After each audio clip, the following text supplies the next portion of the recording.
You're listening to the Straight to Video podcast with Rob Lane.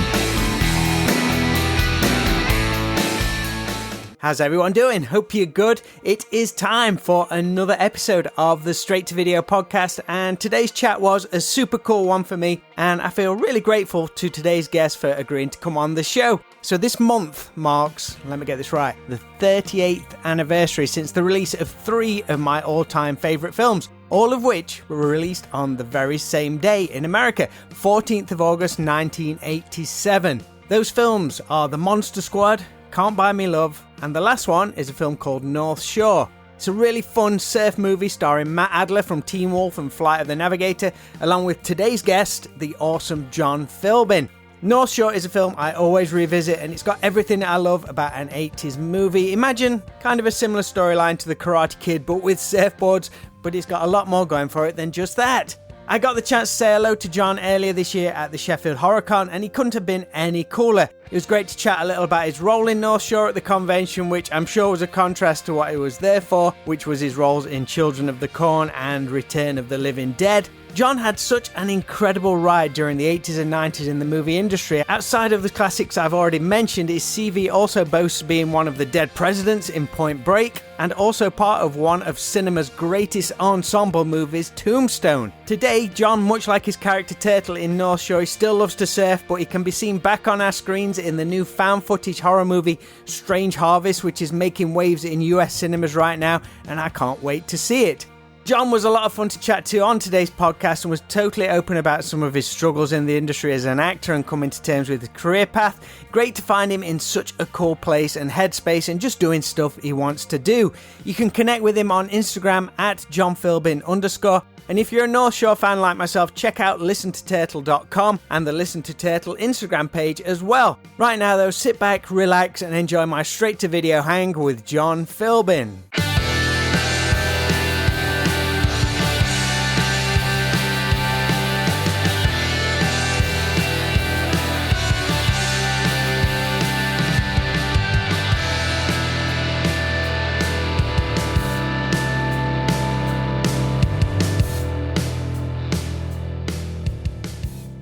How are you, man? I know I'm a little early. Early is good. I don't mind. Rob Lane. Okay. You do this all by yourself? Yeah, just me. Been doing it for 5 years now. So good on you, man. That's great, mate. Love it. I think I'm up to about 325 episodes, something like that. Holy shit. You're a producer. Well, I don't know about producer, but we get by. How was the surf this morning then? Is it pretty close to you? No, not really. I live in Sherman Oaks, but I meet a friend who comes even another 30 minutes away, and we meet and we take the 101 freeway up to Malibu, and then we go over the canyon, Cane and Dune, and we go surf West Malibu, and it was epic. We looked all around at a bunch of spots, but it takes us an hour to get there and an hour to get back. I used to live in Malibu. It would take me 15 minutes to get to the surf. Now it's more of an ordeal, but I don't go so much as I used to, and it's more exciting. I only go when it's good. Is it busy out there? Not in the water, not where we went. We were the only 3 guys out, me and my friend and his friend. We just time it so it's not crowded and good. Like we can go out in what's called the fillet of the day. Just wait till the sun starts to come out and the wind calms down and everybody goes in and we're like, that's our time. Nice, man. How often do you get out there? You know, about once a week. Mm-hmm. You know, sometimes I don't go surfing for a week. Sometimes I'll go twice a week. Like I went today and yesterday, so I'm beat. I'm so beat up. Man, that must keep you in mega shape. It's got to. I have to train in the gym so that I can surf. When I used to surf all the time, that keeps you in great shape. I don't surf hardly very much anymore, so I go to the gym so that I can surf when the surf gets good. Love it. Well, it was really great to have the chance to come and say hello at the recent Sheffield HorrorCon a couple of months ago. How did you enjoy that whole event? Was there anything in particular that took you by surprise? Well, the people were so friendly. That took me by surprise. I really loved the facility. Yeah, it's cool. That took me by surprise. It was so big. I'd go into this place and I go, why is it dark out? What's going on? He goes, we're inside. And I just thought it was super fun, you know, and I had a friend in London. I got to go visit them, you know, and then I went over to Italy to visit my wife. Everything about it was good, man. Seeing you, a North Shore fan, always blows my mind. I'm in England at a horror convention. The North Shore VHS guy, that's so cool. What was the most popular movie? Was it Return of the Living Dead or a bit of a mix? Return of the Living Dead or Children of the Corn, those are the two movies that have their 40-year anniversaries. I wasn't there with any of the cast, but last year and this year I go with the cast to about 6 or 8 stateside conventions. They had gone the year before, the Children of the Corn people, for the 40-year anniversary, and I didn't get to go, but this year I got to go and I was stoked. They didn't get to come, but I went. It was great. Representing 40 years. Representing, yeah. When did you become aware of like the whole convention circuit? Because I hear stories from other actors and they say like it was a mutual friend who would reach out and say, hey man, you realize there's an audience out there for these films you did decades ago and they really mean a lot to people, so you should come on out. Do you remember your first experience? I don't know how it came about, but it was a Return of the Living Dead thing. And I didn't know what to expect. And I got there and I was looking around going, this is so weird. What is this? Am I a total loser? Am I like, is my career over? Is this 8x10's a card table? I sit down, I look over, and right next to me is one of my favorite American actors, Brad Dourif. He's like a fucking star in my mind. Like, I didn't know anything about Chucky. He's sitting down with me at a table. I'm like, I'm fine. I'm good. I'm good. Thank you. Thank you, God. Like, I was like, this is great. And then just meeting fans and making money and selling pictures, I had no idea. And it didn't really kick in for me because I wasn't with the Children of the Corn or the Return of the Living Dead people yet. But a couple years after that, I got together with the cast of Return of the Living Dead, and this guy, Mike Perez, organized some conventions for us all to go to. And that's when I do okay. You know, if I go by myself, it's really like, who are you? What have you been in? But when I go with the cast, I'm part of this ensemble that's movies 40 years ago. And same with Children of the Corn. I was at one of those and I didn't really like my table or what was going on. And I went, aren't the Children of the Corn guys here? Shouldn't I be with them? Shouldn't I be doing this Q&A? I'm in Children of the Corn. I went and met them. They're in this great place. They're doing Q&As. And I'm like, how come you guys are over here? And I'm in that. Because our manager, Chris Rowe, is great. You should meet him. So I went to meet Chris Rowe a couple years ago, probably 3 years ago. And it just stepped up my game. He treats me like I'm a movie star. I fly, I stay in this hotel. I've got a guarantee. He's just such a pro, and he's just such a great, classy guy. And they've also got a theatrical wing. So I get to, you know, when I get a low budget independent horror movie, they do the deal. And that's what I've been doing lately. I retired from SAG so I could do non-union horror movies that I can pick up at a convention or something. Because I love acting. It's great. I haven't had an agent in 25 years. I forgot I was an actor for a while. I'd quit and everything. And then I was doing this convention. So I go, well, this is cool. And then I started realizing you do these conventions. Some guy who makes independent horror movies says, will you be in my movie? It happened, you know, and I'm like, yes. So it's all good now. I've never been happier. I've never had more fun. I've got 6 to go this year, starting next month. It's been a great 2 years with Chris Rowe because of the 40-year anniversary last year of Children of the Corn, this year of Return of the Living Dead. You're going to have a run of them now. All those 80s films, they're going to get the anniversaries. Yeah, 80s films, man, they're going to get their anniversaries. Just stay alive. Stay alive long enough for it to become, you know, a thing. You mentioned that about taking on these film roles, which you can now. Is the industry moving that way, becoming more DIY? Because I was listening to an interview with Eric Roberts the other day, and apparently on his IMDb, he's got like 800 credits. He's always working on a low-budget independent movie. That's all he does. I mean, he works every day. Guy's been in more movies than anybody in Hollywood. He says his wife does the deals for him and all this kind of stuff. Yeah, he's found a niche career. He doesn't have to wait for his agent to call him about a good role that he might get. You know, they're looking at Andy Garcia, you know, maybe Jason Bateman, but maybe, you know, you like, and he's like, fuck that shit, man. I can do 2-3 movies now while they're making up their mind. I just show up, get my lines.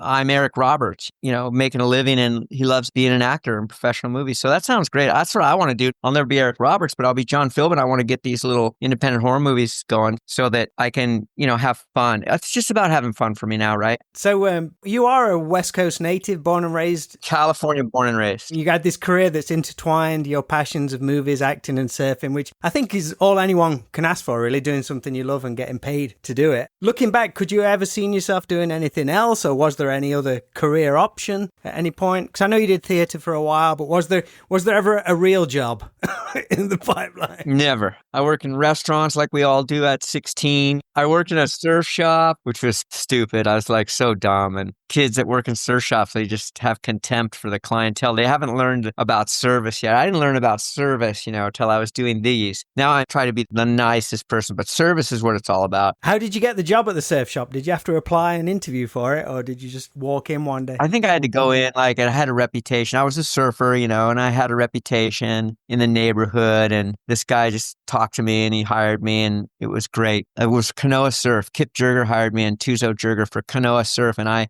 worked for them for like 3 years. I'd go away to college, I'd come back, do a summer job with Kanoa Surf, go away to college, come back, do another summer job at Kanoa Surf. Like, it was great. I'd ride surfboards. It was really crazy, but I really didn't know what I was doing. I didn't know how to sell product, take inventory. I didn't get very far up, and I didn't get very far up in restaurants. I was always a dishwasher, busboy. I couldn't seem to elevate up to waiter. I never made it to waiter. I'm washing dishes, eating food out of other people's plates, total ghetto, like trashy, restaurant worker. And I never made it to front of the house, like presenting. But when I decided I want to be a professional actor, I went to USC and I didn't have a job. All I did was study theater, do theater. I've never had another job. Oh, that's not true. Hey, I worked as an actor for like 20 years. And then when I stopped working, I got really depressed and I couldn't get a job and I was sad and I was unemployable, literally unemployable guy. And I didn't know how to do anything. I had no skills. That must have been scary at that point in your career. Like, oh shit. Yeah, I was like, what am I going to do? I'm out of money. I'm broke. I have no ability. And I didn't want to die because I was thinking about that. I was like drinking and doing drugs. And I'm like, this is how you die. This is how you go out accidentally. And I went down and visited Kip Jurger, who hired me for the first time in my life at Kanoa Surf. And he's teaching these kids how to surf in Manhattan Beach. And he's so happy. And I go, why are you so happy? And he goes, I love teaching these people how to surf. I love this camp. I'm outside and I love watching the kids surf, and teaching them and having this thing. And I'm like, can I have a job with you? Will you hire me? He goes, you're 50 years old. The next guy you're working with is going to be 16 from PB, and I'm like, I know, it's cool. I'll do it. You got to get here early and set up a tent and work. It's hard. And I went, I want to do it. I might have been 45. And yeah, I said, I'll do it, and he gave me a job and I got into it, and I learned that I could actually do really well at it or something I could do. So I started doing it privately myself up in Malibu. I was still borrowing his boards and everything, and giving him a percentage of the money I made. And then I just went solo, like pro surf instruction, John Philbin, like surf lessons. I had already done all those movies. He'd look at me and he'd be like, I don't know how to monetize your career. How can I fucking take advantage of you? I go, I don't know, man. You should do something, man. I had forgotten I was an actor, but I was in North Shore and Point Break. These are iconic surf films, but they, for some reason, hadn't had their second life yet, their second wind. That happened later. I was a full-time surf instructor for probably 20 years, I still do it now, just part-time now. I'm semi-retired, I take all the work I can get and it's fun, but I don't want to work every day. Fuck, I'm way too old for that. But some people are saying you might want to think about getting a job, but I have a job sometimes. I'm doing a podcast. You saying you was pretty down before you got that surf job.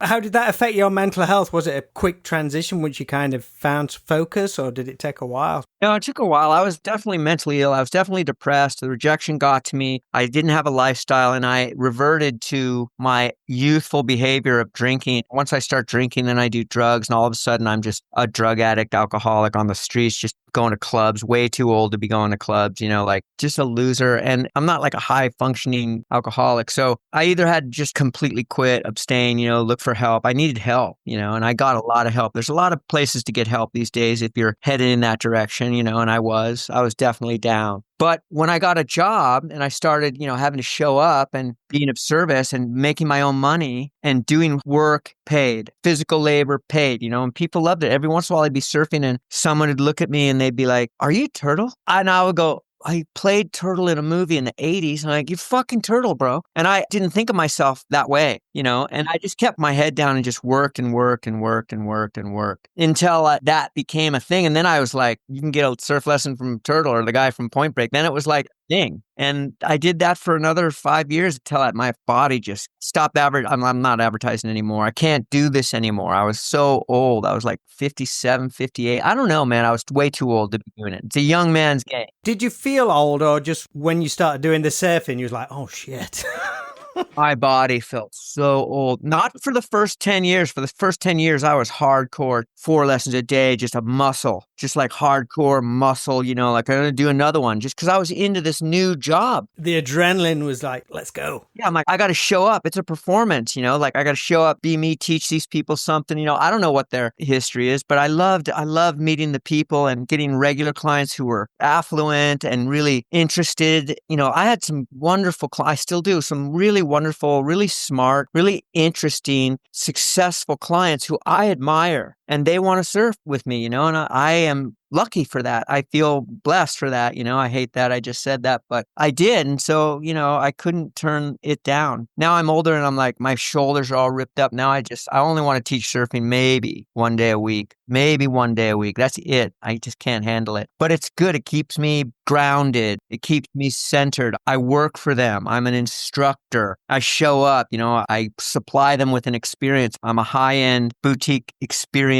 provider. And it's been very good to me just because of surfing. Surfing has saved my life. I remember when I was still surfing in college, my dad was like, he'd see me going surfing like in midweek. And he's like, when are you going to quit this surfing thing? And I'm like, never. Did your dad ever surf? No, my God. No, he was a lifeguard though. He taught me how to swim. My dad's from the East Coast. He didn't grow up out here. He moved out here in the Army. He met my mom in Carmel and they had me up in Carmel. But he was a lifeguard in the East Coast until he joined the Army out in California. So he understood swimming in the ocean. He could body surf. He taught me how to do all those things, but he never surfed. I think I might have given him one lesson once, but it's just too hard. I wasn't even good enough yet. Now I could have probably gotten him up and riding because I've learned a lot in the 20 years of teaching surfing. Yeah. So acting, what do you remember about arriving in Hollywood for the very first time? Was that around like 1980? Yeah. I transferred to USC when I decided I wanted to be a professional actor. Because I'd never lived in a city. I'd always been a suburban beach kid, as a surfer. And I came to the city and it was a conservatory for fine arts and I'm in LA and I'm like, I wonder if I'm going to like LA. And I started meeting some very interesting people that wanted to be professional actors. And I started going out to the clubs in LA and I'd see some of them there. And I loved it so much. I totally became a club kid,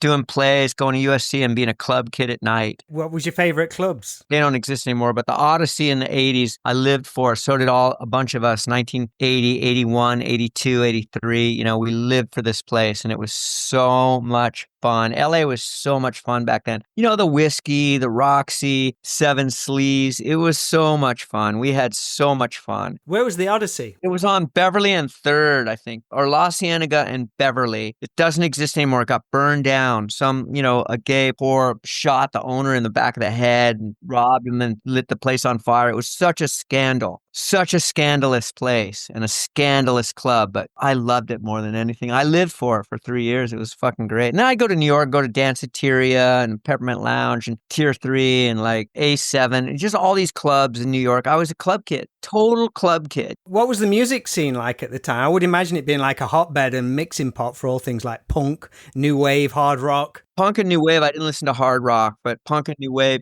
mostly dance new wave like Gang of Four, and the Smiths and Billy Idol and like Sex Dwarf, all these fucking rad 80s punk new wave bands. I love this band X. Yeah, I just love the club scene in LA and New York. That was my thing. I loved it. Did you have any contacts or like a blueprint for breaking into acting, such as like getting an agent or auditions and stuff? No, I didn't know anybody that had ever done it or anyone from my neighborhood or anybody in the industry. I know nothing about it. And I was doing plays and there were some like Eric Stoltz and Ali Sheedy were in my class, like Tony Edwards and stuff. These guys had a manager and I'd go over and like hang out with them and their manager, but he didn't say, hey, I want to sign you. Like those kids are good looking. They've been working since they were, young. Eric actually dropped out to do a movie. Ali Sheedy dropped out to do War Games. And I'm like, Eric, how do you get an agent? And he's like, get your own agent. I realized, fuck, you got to do this thing by yourself. And he was my best friend. My best friend. I was like, I can't ask anybody for anything ever. And that has been true for the rest of my life when it came to the entertainment industry. I don't know anybody. I've never had a connection. No one's ever given me anything. And, I just did a bunch of plays when I got out. I did good work at USC. I had some older people that were putting on plays and I did their plays, for free. I just did their plays to work. And, I wasn't paid or anything, but I was trying to get an agent. When I graduated college, I had no job. My father, so great. He said, hey, if you go to college, I'll pay for it. But I'm taking acting. He's like, what are you going to fall back on? I'm like, my ass. Nothing. This is what I want to do, and I just started doing plays and shit. My manager came to a play I did that was written by some USC grads. So USC is good for connections. He signed me. I started going out on auditions. I got an agent through him. His name was Ron Singer. What a great guy. I'm so lucky some of the connections in my life. My first agent was Steve Dontonville, and he was just an amazing agent till I stopped booking jobs. When I stopped booking jobs, by that time he's at ICM, and I'm not working like I was. I was on a hot roll, but after a while you start booking jobs and they're working for you. They've got other clients coming up, and I remember getting dropped by Steve Dontonville. It was just devastating, like luckily I got my pension. I mean, I worked regularly in the 80s. In SAG, if you make over a certain amount for 10 years straight, if you drop below it, you start over again. But if you go 10 years straight, then you get a pension. That's what I lived on when I had a relapse and I didn't know what I was going to do with my life. But I had a pension. I had to go get another agent. And I ended up getting one kind of cool one, Bill Danziger. And then I got Denny Auberg at the House of Representatives. Just, different from what I was used to, but still a grind, like going on auditions, not getting jobs, going, I suck. Like, it's over for me, During that initial slog, before things started picking up, where was you staying? What was your apartment like? Do you remember your first place out there? Oh, of course. So I graduated USC. I got an apartment on Havenhurst, right down from Sunset Boulevard. And I used to walk up to Schwab's drugstore and get a bagel with cream cheese and a milkshake. Schwab's, where all those famous actors were discovered. There's pictures of actors on it. It doesn't exist anymore. But back in 1983, when I graduated college, I walked up. I lived on the street that Schwab was on. I'm hanging out on the Sunset Strip. I'm living in an apartment down there. The next apartment I got, I think, was on La Jolla. I was a studio apartment guy. I've been a studio apartment guy all my life. I got some money once and I fucking blew it and bought a condo in Pacific Palisades, man. I mean, I spent all the money I'd ever made or ever was going to make on that condo. And yeah, I bought it right before the whole market crashed and I ended up being underwater and giving it back to the bank. I'm one of those people from the 80s. I'd done Point Break. I'm making $100,000, $200,000 a year. And I'm like, this is going to go on for the rest of my life. And that's what I thought. And I bought this condo and it's fucking great. The place didn't burn down in the Pali fire. So I picked a good one, but they auctioned it off. The bank auctioned it for half of what I paid for it. I mean, timing in real estate, I have the worst. Don't give me any money, man. I can't invest it or gamble. I can't do anything right in that field. I'm just lucky I've got this little Social Security and retirement in America that I can live on. And plus picking up little cash from conventions and surf lessons. I'm a side hustle guy, That's what you got to do. You got to do it. But I was in studio apartments for 20 years. Sometimes I live at my friends' houses. I was so broke. Eric had a fucking bomb house and his girlfriend Bridget. Can I live in this guest room while while it's under construction? Just totally kind of dusty, contractors. I was like a bum. I was a total bum until I got this studio apartment in the Palisades and I started working and making money and being able to afford it. So that was a big life change. Which of Eric Stoltz's movies would you like to have done? Would I have liked to have done? I worked with him, I think, on 2 movies, The New Kids and Sister Sister with Jennifer Jason Leigh. And hey, there's a squirrel on my roof. And after he got fired from Back to the Future, I spent that night with him driving around Sunset Boulevard, just spray painting billboards and signs. We went crazy that night, man. It was a powerful night. But after that, he started doing all these European independent films. And I would go visit him because he was like, hey, here's a ticket. Come stay with me. Because I didn't have any money. And I would just explore Europe, because I had a friend who was a successful actor. But everyone else was like really famous. Alice Krige, who was at Sheffield. And I get to meet Ed Harris, like all these really cool actors. And, I couldn't have gotten those jobs. I couldn't get those jobs, So I was lucky when I went home and I got Tombstone. That was the last big movie I did. And I just got offered it. And it was great. But after that, I never got another big movie. But, I ended up doing one independent film called Honor Bound that I did in Berlin and Zagreb. And it was before the revolution. It was really international. I worked with Tom Skerritt and George Dzunza, Gabrielle Lazur, and it was great, but it never got a good distribution deal. So the only way you can see it is YouTube or something like that. But I got to be the lead of an action film, and that was great. And I went, I can do this. And when I got back, I couldn't get another job. People were like, what's the buzz on that? I go, there is no buzz. Like, it never came out in theaters. Speaking of New Kids, I made a point of finally getting around to watch it. It's called Striking Back over here. Striking Back. Yeah, I mean, that film dates back to 85 alongside, obviously, Eric Stoltz, but James Spader in peak bad guy mode. Fuck yeah. So good, isn't it? It also stars Tom Atkins, but the two of you aren't in any scenes together, unfortunately. Have you ever met? No. Well, I mean, we might have met on the set, but I didn't know him. Like, I knew he was famous and stuff, but I was doing my own little Gideon thing, hanging out with James and Eric, of course, my friends. I mean, the film really held up for me, which is a great thing, especially as an older film watching it with like modern day eyes. You never know, because even some of my favorite films back in the day, I watch them now, I'm like, this ain't as good as I remember. But has that been a film that like keeps coming in and out for you? Never exploded like, say, Return of the Living Dead, but perhaps there's like this cool underground love for it. Because of audience demand, I have pictures from the New Kids. People always ask me about the New Kids because it's a sleeper 80s semi-horror film it's not really horror, but by Sean Cunningham, and Jimmy Spader's in it, and Lori Loughlin and Shannon Presby, and it's a fucking great movie if people can find a hidden gem like that. So because of that, I'm like, I'm going to get some Gideon pictures. So I sell New Kid pictures now because it's an 80s VHS, sleeper. And was it written by Jake Gyllenhaal's dad? Yeah, it was written by Jake Gyllenhaal's dad. That's crazy. That's so crazy, right? Small world, man. It's pretty hardcore in parts too, with the violence and also the dialogue as well. How was that scene at the time? We're going to rape and burn to death. It was gnarly. It was super gnarly. It was brutal, but Sean Cunningham's like, this is going to be hardcore, man. And Lori's a sport, man. She put up with our shit, and Jimmy's just such a talented actor. He's fascinating to watch.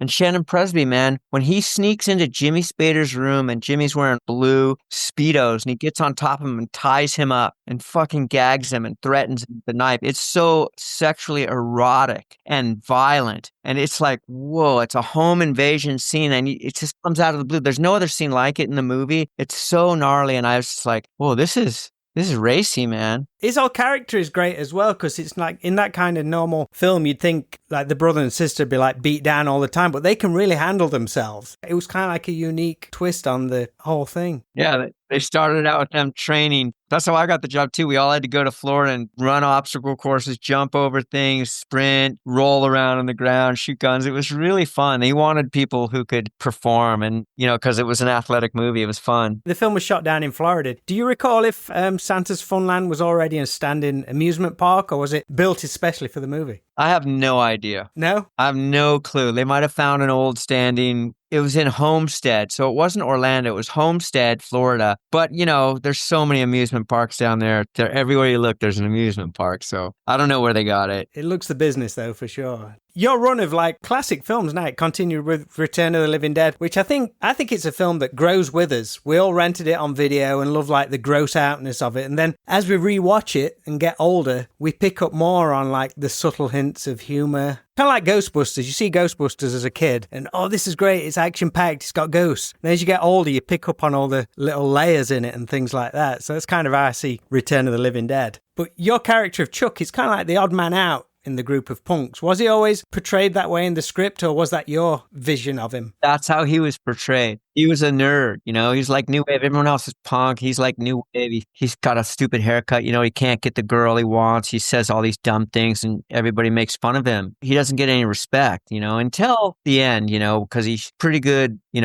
a deadly situation. He does all right. And he really loved the girl, but, he's the nerd. And that's what they wanted. And I didn't play it like, there were some very popular nerds at the time, like Anthony Michael Hall and that guy that was in like Some Kind of Wonderful or something, like really funny, really good nerds, but I didn't have that skill set for that comedy. So I just played it straight. That deadpan straight, dropping a line that just sucks. You're so dumb. That's soft funny. I don't know if a good actor, a better actor could have made it funny, maybe, but I didn't play it to be funny. I played it to be this guy that just couldn't fucking get his shit together in that group. And the director was cool with it. That's what he wanted. He could have had anybody he wanted, So we all played our characters straight and not for laughs. Yeah. Even though when you watch it, you see Tommy and James Karen and stuff, and they're pretty out there, Pretty amplified, yeah.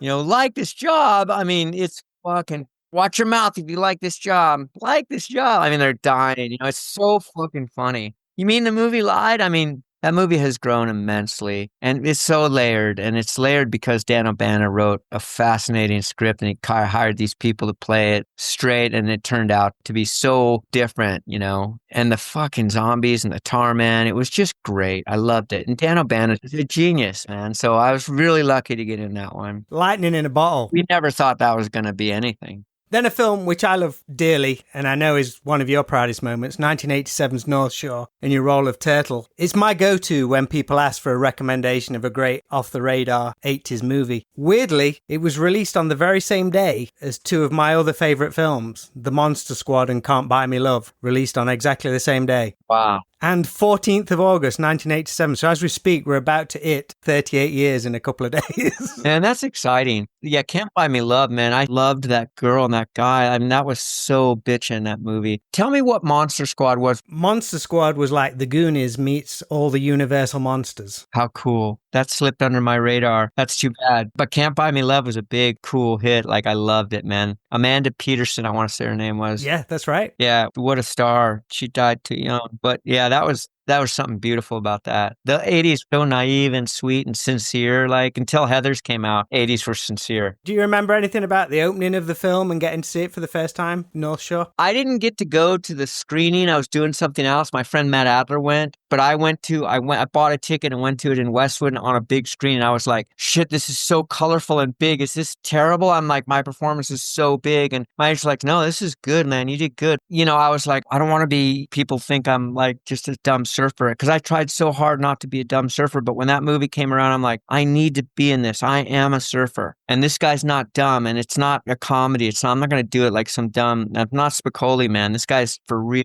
And it was just my most informed work, without a doubt. And so now when I watch that movie, just like you said about Return of the Living Dead, that movie has different layers in it. Last time I watched it at Waco, Texas with Matt Adler, it was a love story between Matt and Nia Peoples. It was a tragic, sad, bittersweet love story that didn't work out. And they loved each other and they couldn't be together. And I was like crushed, because usually I watch it as a surf movie, or I watch it for me and Matt's stuff or him and Chandler's stuff. This time we watched it just as a love, that what we got is the love story of it is brutal. And it's a great script, and it turned out to be a great movie. It's my favorite, without a doubt. It's my favorite movie that I've done, my best work, but I've never done anything like it, more different than anything I've ever done. It didn't come easy for you either. You really wanted that part, but was it 7 reads you needed to do? You had to change your look and everything. Yeah, they didn't want me, and I wanted it so bad. I had a good agent at the time who said, okay, they'll let you see, but they don't think you can surf. You don't have blonde hair, dark hair. My champion in that movie was Randall Kleiser, who I'd worked on Grandview USA with. That was the first movie I ever did, Grandview USA.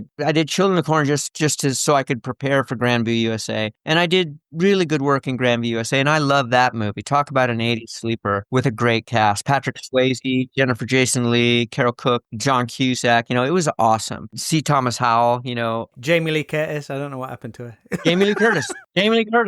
Yeah. She's done well in the horror movie genre too. Things go around, right? You can be Jamie Lee Curtis and you can be like, yeah, this horror movie I did when I was a kid was still paying the bills. But that movie bombed in the theaters, it didn't become a popular hit that I could get behind and go, this is great. This is my best work. Because I had to move on until it came around with VHS and TV, and people go, we love North Shore. And then I started going to these screenings and people loved it. And I'm like, oh my God, they love this. It's always 20 years after you make it. You truly embody that character and bring him to life. You put across your relationship so well with you and your boss Chandler. As Matt Adler's character Rick comes into the fold, you see Chandler warm into him and you maybe feel a bit pushed aside, which, without giving any spoilers, does change towards the end. And that's a lovely moment. Yeah.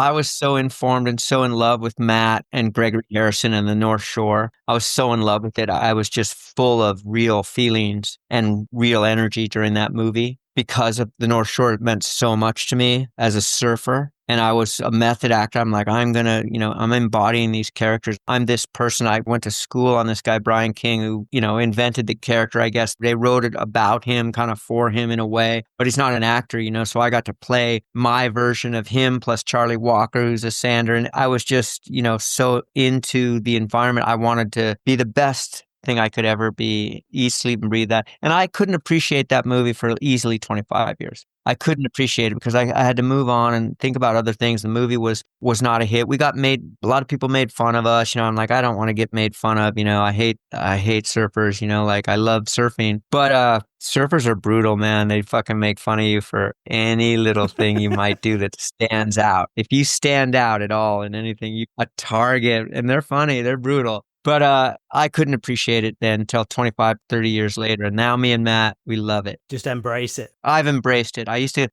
people ever called me Turtle. I was butt, so I hurt, I'm like embarrassed. You don't need to call me that. My name's John. You can call me John, but I didn't realize till 5 years after that awkward stage, it was a compliment because very few actors get to be in a movie where the character speaks to so many people that they identify you that way, like because they like the character. And I'm like, wow. Now I'm like, someone calls me Turtle. I'm like, yeah, bro. I love it. It was an awkward stage to try to distance myself from that role in that movie. Now I love it and embrace it. Time changes everything, man. The wheel turns. It's been a beautiful trip. I remember finding the Listen to Turtle Instagram a few years ago and seeing all the meetups and screenings. And that must have been cool for you. Like, I've got my own Instagram page for a character that I played. God bless Cindy. I don't know what's going on now, but that totally was a gift for my brand. I'm like, God, I've got pictures. I've got stickers that like I put on my brother's car. I put one on my car. Like, I'm like, this is so cool. I felt like, a success. I mean, I thought I was a failure as an actor. I was a failure as an actor. I forgot I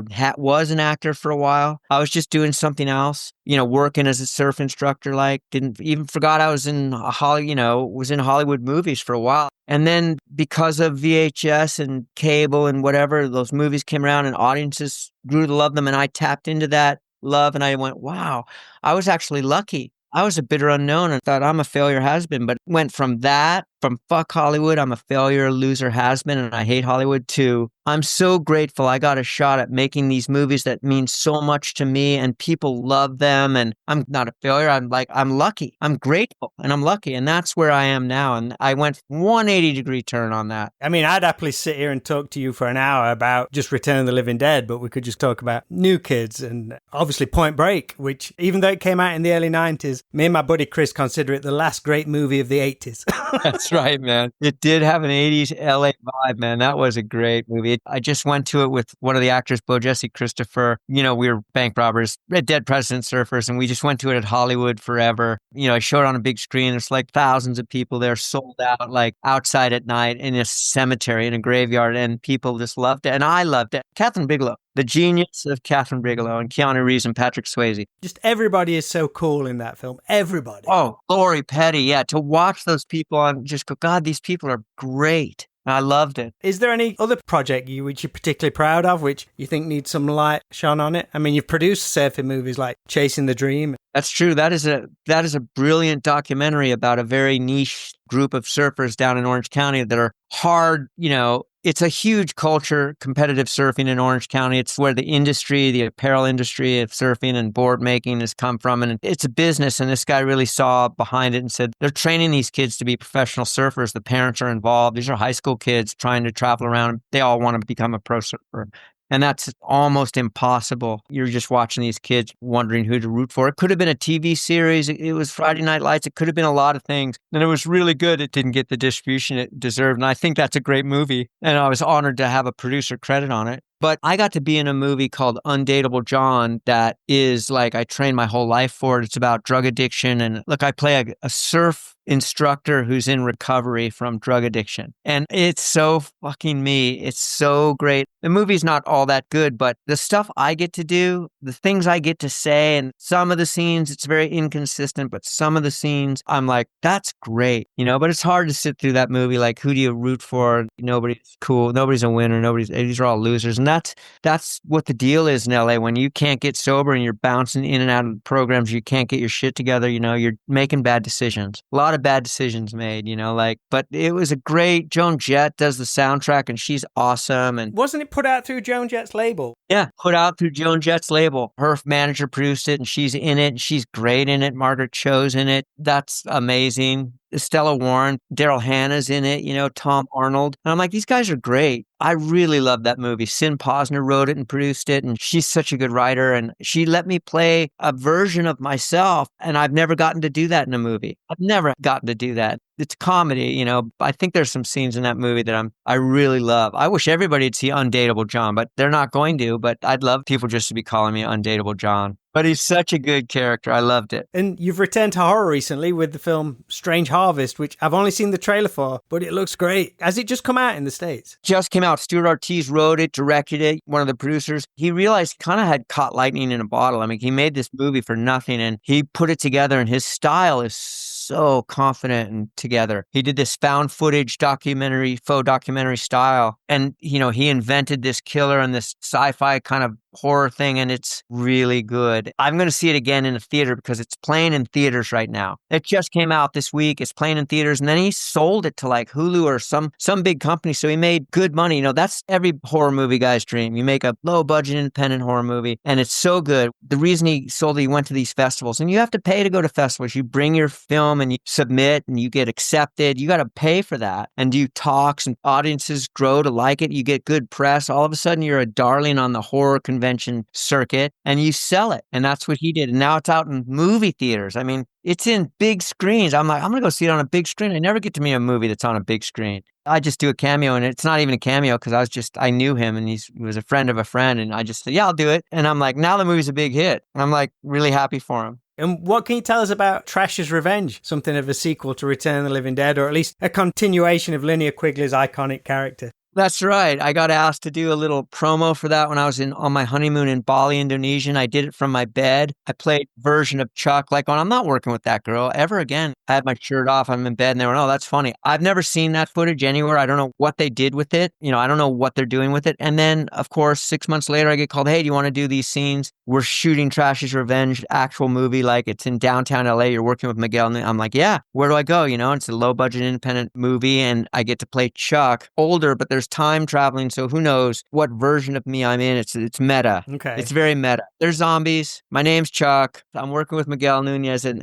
he goes, yeah, that turned out really well. That work that day, we worked all day, and the footage turned out really great. And the guy that runs or owns that thing lives in London. So he's like, would you like to come to England? And, we've got a couple more days on that. And I'm like, yes, I would. So I don't know when that's going to happen. I hope they raise all their money with whatever they need to do. And Linnea does her part. And if there's an audience for it, I guess that's how they fund films now. There was a guy in it that played a zombie. He had to pay to do it. He was brilliant. But these fan films are, if you can get in one, do it, man. I'm really enjoying it, and it's fun for actors to work. Actors want to work. Actors love working. I do it for fun. Finally, John, I want you to time travel. You mentioned time travel then with Trash's Revenge. So right now, I want you to time travel to a Friday night in the late 80s or early 90s, and you head into the video store. What movie soundtrack do you have on your Walkman, and what 3 tapes are you going to rent for the weekend? I've got Quadrophenia, not punk, but it's like beat kids, like whatever they're called, ska beat kids, in London. That soundtrack by The Who, just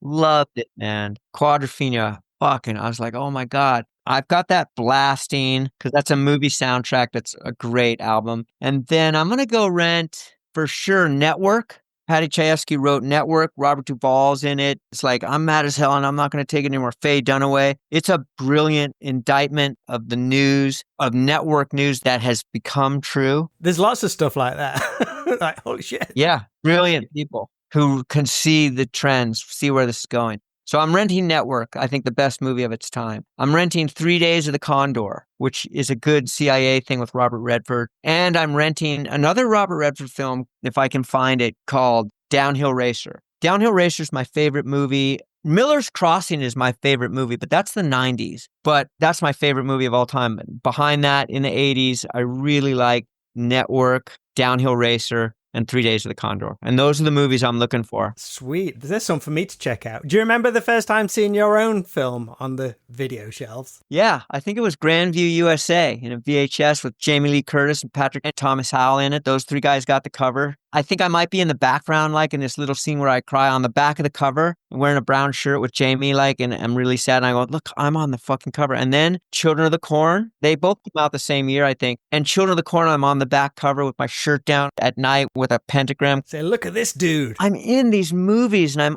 on the VHS cover. I was so happy about that, man. In New Kids, I think I was on a VHS somewhere in the background. Yeah, Point Break, I'm in the poster. Yeah, it's fucking awesome, bro. Are you like a collector of that kind of stuff? No, I wish I had collected VHSs. You know, I had them. They all burned up in a fire. I had them in a box. I suffered a fire where I lost everything I ever had. Scripts and VHS, all those things got burned up. Oh, man. Well, John, thank you for chatting with me. I really enjoyed that. That's great. Rob, you're so good at this. Thank you. That was really a pleasure. I don't know where the time went, but thank you. You're wonderful at this. I appreciate the whole vibe. Well, you enjoy the rest of your day, mate, and I shall speak to you soon. You too. Good times.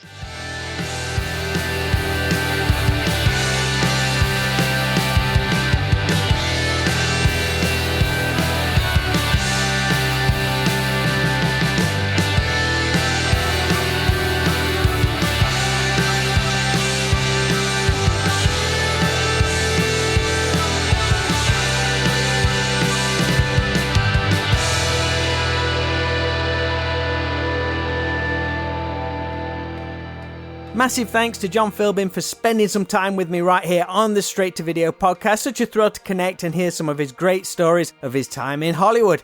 Make sure to keep a lookout for Strange Harvest when it becomes available to watch here in the UK. And if you haven't seen North Shore, please hunt it down and let me know what you think. So that's all for this episode of the show. Really appreciate you coming back and listening once again and for all the ongoing support. So until we chat again, make sure to always be kind, please rewind and unwind, and I'll speak to you all real soon.